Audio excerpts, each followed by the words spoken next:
ಬಾಗಲಕೋಟೆ ನಗರದಲ್ಲಿ ಗಲಾಟೆ ಪ್ರಕರಣ ಸಂಬಂಧಪಟ್ಟಂತೆ ಮುಂದಿನ ಹೋರಾಟ ಬಗ್ಗೆ ಕುರಿತು ಚರ್ಚೆಯ ಸಭೆ ನಡೆಸಲಾಯಿತು.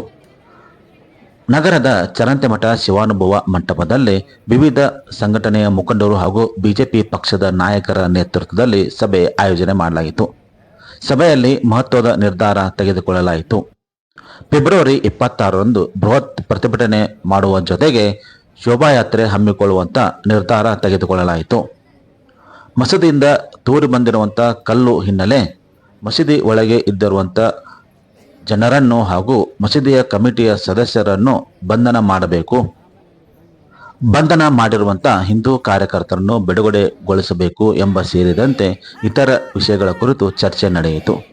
ಈ ಸಂದರ್ಭದಲ್ಲಿ ಚಿತ್ರದುರ್ಗದ ಸಂಸದರಾಗಿರುವಂಥ ಗೋವಿಂದ ಕಾರಜೋಳ್, ಬಾಗಲಕೋಟೆಯ ಲೋಕಸಭಾ ಸದಸ್ಯರಾಗಿರುವಂಥ PC ಗದ್ದಿಗೌಡರ್, ರಾಜ್ಯಸಭಾ ಸದಸ್ಯರಾಗಿರುವಂಥ ನಾರಾಯಣ ಸಾಬ್ ಬಾಣಿಗೆ, ಹಾಲಿ ವಿಧಾನ ಪರಿಷತ್ತಿನ ಸದಸ್ಯರಾಗಿರುವಂಥ PH ಪೂಜಾರ್, ಮಾಜಿ ಶಾಸಕರಾದಂಥ ವೀರಣ್ಣ ಚರಂತಿಮಠ ಸೇರಿದಂತೆ ಇತರ ಗಣ್ಯಮಾನ್ಯರು ಹಾಗೂ ವಿವಿಧ ಹಿಂದೂ ಸಂಘಟಕರ ಮುಖಂಡರು ಉಪಸ್ಥಿತರಿದ್ದರು.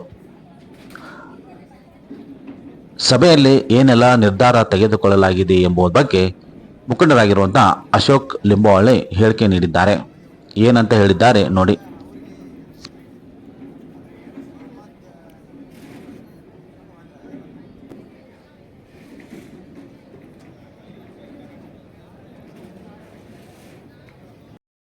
ಬರ್ತಿದ್ದಿಲ್ಲ ಇವತ್ತು ಯಾವುದೋ ಒಂದು ಓಟಿ ಟಾರ್ಗೆಟ್ ಆಗಂಗಿಲ್ಲ. ಶಿವಾಜಿ ಮಹಾರಾಜರು ಒಂದೇ ಭೂಮಿಗೆ ಸಂಬಂಧಪಟ್ಟಿದ್ದಲ್ಲದು. ಇದನ್ನೆಲ್ಲರೂ ಅರ್ಥ ಮಾಡ್ಕೋಬೇಕು. ದಯಮಾಡಿ ಎಲ್ಲ ಎರಡೂ ಸಮಾಜದವರು ಏನು ಒಂದು ಭಿನ್ನಾಭಿಪ್ರಾಯ ಐತೆ ಅದನ್ನು ಈ ಮೂಲಕ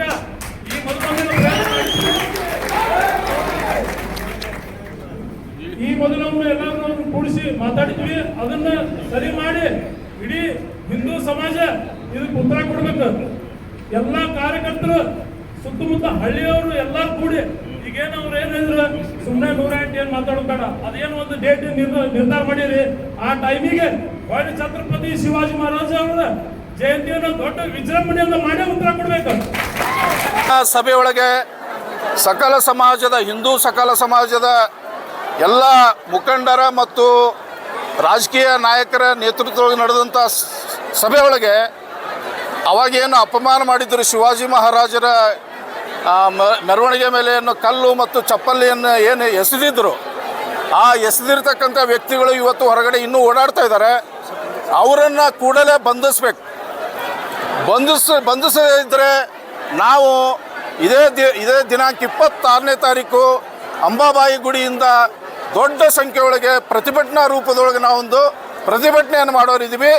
ಸರ್ಕಾರಕ್ಕೆ ಒತ್ತಾಯ ಮಾಡ್ತೀವಿ, ಆದಷ್ಟು ಬೇಗ ಏನು ಅವತ್ತು ರಾತ್ರಿ ಮಸೀದಿಯೊಳಗೆ ಜಮಾ ಆಗಿದ್ದರು, ಅನವಶ್ಯಕವಾಗಿರ್ತಕ್ಕಂಥ ಕಿಡಿಗೇಡಿಗಳೇನಿದ್ರು ಅವರೆಲ್ಲರನ್ನು ಬಂಧಿಸ್ಬೇಕಂತೇಳಿ ಈ ಸಭೆ ನಿರ್ಣಯ ಕೈಗೊಂಡಿದೆ.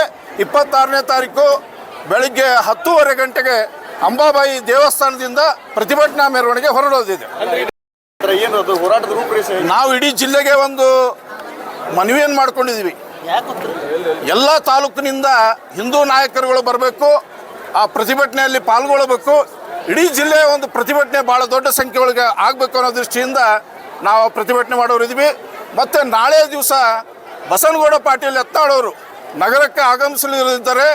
ಅವರು ಬೆಳಿಗ್ಗೆ 11:00ವರೆಗೆ ಅಂಬಾಬಾಯಿ ದೇವಸ್ಥಾನಕ್ಕೆ ಬಂದು ಪೂಜೆ ಮಾಡಿ ಎಲ್ಲಿ ಕಲ್ಲು ಎಸೆದಿದ್ರು ಚಪ್ಪಲಿ ಎಸೆದಿದ್ರು ಆ ಜಾಗವನ್ನು ವೀಕ್ಷಣೆ ಮಾಡಿ, ಜೊತೆಗೆ ಆಸ್ಪತ್ರೆಯಲ್ಲಿ ಇರ್ತಕ್ಕಂಥ ನಮ್ಮ ಹಿಂದೂ ಯುವಕರನ್ನು ಮತ್ತು ಶಿವಾಜಿ ಮೂರ್ತಿಯ ಮತ್ತು ಬಸವಣ್ಣವರ ಮೂರ್ತಿಯನ್ನು ಇದೆಯಲ್ಲ ಅದನ್ನು ಕೂಡ ವೀಕ್ಷಣೆ ಮಾಡಿ ಸರ್ಕಾರಕ್ಕೆ ಅವ್ರ ಮುಖಾಂತರ ಕೂಡ ಒತ್ತಾಯ ಪಡಿಸೋರಿದ್ದೀವಿ. ಅಧಿಕಾರಿಗಳಿಗೆ ಮನವಿಯನ್ನು ಕೊಡ್ತೀವಿ, ಆದರೆ ಜಿಲ್ಲಾಧಿಕಾರಿಗಳು ಬಾಗಲಕೋಟೆಗೆ ನಾವು ಕರೆಸ್ಕೊಳ್ತೀವಿ.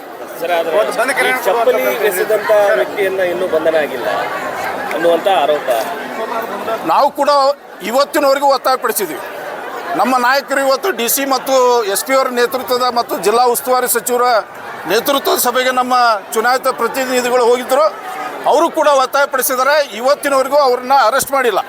ಯಾರು ಚಪ್ಪಲಿ ವಹಿಸಿದ್ರು ಮತ್ತು ಕಲ್ಲಿಸಿದ್ರು ಅವರನ್ನು ಅರೆಸ್ಟ್ ಮಾಡಿಲ್ಲ. ಆದಷ್ಟು ಬೇಗ ಅವರನ್ನು ಅರೆಸ್ಟ್ ಮಾಡ್ಬೇಕಂತೇಳಿ ಒತ್ತಾಯ ಮಾಡಿದ್ದಾರೆ. ಆ ಪ್ರತಿಭಟನೆ ರೂಪವಾಗಿ 26 ಕೂಡ ಭಾಳ ದೊಡ್ಡ ಪ್ರತಿಭಟನೆ ನಡೀತಿದೆ. ಆ ಮಸೀದಿ ನನಗನಿಸಿ ಮಟ್ಟಿಗೆ ಸುಮಾರು ಒಂದು 50-60 ವರ್ಷದಿಂದ ಯಾವುದೇ ಹಿಂದೂ ಮೆರವಣಿಗೆ ಹೊರಟ್ರೆ ಅದೇ ಮಸೀದಿಯಿಂದ ಕಲ್ಲುಗಳು ಬರ್ತವೆ, ಅದೇ ಮಸೀದಿಯಿಂದ ಸೋಡಾ ಬಾಟ್ಲಿ ಬರ್ತವೆ, ಅದೇ ಮಸೀದಿಯಿಂದ ಚಪ್ಪಲಿ ಬರ್ತವೆ. ಆ ಮಸೀದಿಯನ್ನು ನಿಷೇಧ ಮಾಡಬೇಕು. ಆ ಮಸೀದಿ ಕಮಿಟಿಯ ಎಲ್ಲ ಸದಸ್ಯರನ್ನ, ಅಧ್ಯಕ್ಷರನ್ನ, ಅವರನ್ನ ಪೊಲೀಸರು ನಿರ್ದಾಕ್ಷಿಣ್ಯವಾಗಿ ಅವ್ರ ಮೇಲೆ ಕೇಸ್ ಹಾಕಿ ಒಳಗಡೆ ತಳ್ಳಬೇಕಂತ ಹೇಳಿ ನಾವು ಒತ್ತಾಯ ಪಡಿಸ್ತವ್ರು. ಅವಾಗ ಚಪ್ಪಲ್ ತೊಗೊಂಡು ಹೋಗ್ತಾರೆ, ಕಲ್ಲು ತೊಗೊಂಡು ಹೋಗ್ತಾರೆ. ಹೀಗಾಗಿ ಇದು ಪೂರ್ವ ನಿಯೋಜಿತವಾಗಿದ್ದು. ಹೀಗಾಗಿ ಮೊದಲ ಅಧ್ಯಕ್ಷನ ಬಂಧನ ಅವನ ಜೊತೆ ಎಲ್ಲರೂ ಬಂಧನ ಆಗಬೇಕು. ಆಮೇಲೆ ಇದೇನೀಗ ಮತ್ತೊಮ್ಮೆ ನಾವು ವಿಜೃಂಭಣೆಯಿಂದ ಮೆರವಣಿಗೆನೂ ಮಾಡ್ತೀವಿ, ಅದೇ ಜಾಗದಾಗ ಮಾಡ್ತೀವಿ. ಯಾಕಂದ್ರೆ ಎಲ್ಲಿ ಕಲ್ಲು ಬಿದ್ದಾವಲ್ಲ ಅಲ್ಲೇ ಹೂ ಹಾರ್ಬೇಕು. ಆಮೇಲೆ ಅದು ನಾವು ಕೊಟ್ಟು ಭಿಕ್ಷೆ ಅದು, ಅವ್ರ ಮಸೂತಿ ಅಲ್ಲದು, ನಾವು ಕೊಟ್ಟು ಭಿಕ್ಷೆ. ನಮ್ಮ ಜಾಗ ಅದು, ಅವ್ರ ಭಾರತ ದೇಶದಾಗ ಅದಾರ, ನಮ್ಮ ಜಾಗ ಅದು, ನಮ್ಮ ಹಿಂದೂಗಳ ಜಾಗ. ನಾವು ದಾನ ಮಾಡಿ ಅವ್ರಿಗೆ ನಾವು ಇರಾಕ್ ಕೊಟ್ಟಿವು. ಯಾಕಂದ್ರೆ ಇದು ನಾವು ಅಂತಂಬ್ರ ಅಂತ ಅನ್ಕೊಂಡಿದ್ದೀವಿ, ಆದರೆ ಯಾರು ಅಂತಂಬ್ರ ಆಗೋದಿಲ್ಲ ಅಂತ ಅವ್ರು ತಿಳಿಸಿ ಮತ್ತೊಮ್ಮೆ ಕೊಟ್ಟರು. ಹಾಗಾಗಿ ಇಷ್ಟು ದಿನ ಶಾಂತಿ ಇದ್ವಿ, ಇನ್ನೆಲ್ಲದಕ್ಕೂ ರೆಡಿ ಇದೀವಿ ನಾವಂತ ಹೇಳಿ ಇದನ್ನು ಇನ್ನು ಮಾಡುವೇನು ಮೆರವಣಿಗೆ ಹೋರಾಟ ಐತಲ್ಲ ಅವ್ರೆಂದೂ ಮರಿ ಮಾಡ್ತಾರೆ. ಆ ರೀತಿ ಮಾಡ್ತೀವಿ. ಇನ್ನು ಅವ್ರನ್ನ ಎಲ್ಲಿ ಹಚ್ಬೇಕು ನಾವು ಅಲ್ಲಿ ಹಚ್ತೀವಿ. ಇಡೀ ಊರಿಗೆ ಅಟ್ಟಲ್ಲ, ಜಿಲ್ಲಾದಂತ ಸೇರ್ತೀವಿ. ಮಹಿಳೆಯರ ಅಟ್ಟಲ್ಲ, ಮಕ್ಕಳು ಬರ್ತಾವೆ. ಹೆಣ್ಮಕ್ಳು ಎಲ್ಲ ಕಚ್ಚೆ ಹಾಕಿ ನಿಂದಿರ್ತೀವಿ ನಾವು. ಯಾರೊಬ್ರು ಕಚ್ಚೆ ಹಾಕಿ ಯಾಕಂದ್ರ ಈ ಬಾಬ್ರಿ ಮಸೀದಿ ಕಡಿವೆ ಹೆಂಗ ರಾಮ ಮಂದಿರ ಮಾಡಿವ ಆ ತರ ಇಲ್ಲಿ ರಾಮ ಮಂದಿರ ಆಗ್ಬೇಕು. ಮತ್ತೆ ಶಿವಾಜಿ ಮಹಾರಾಜ ಅಲ್ಲೇ ಕುಂದ್ರಸ್ತೀವಿ.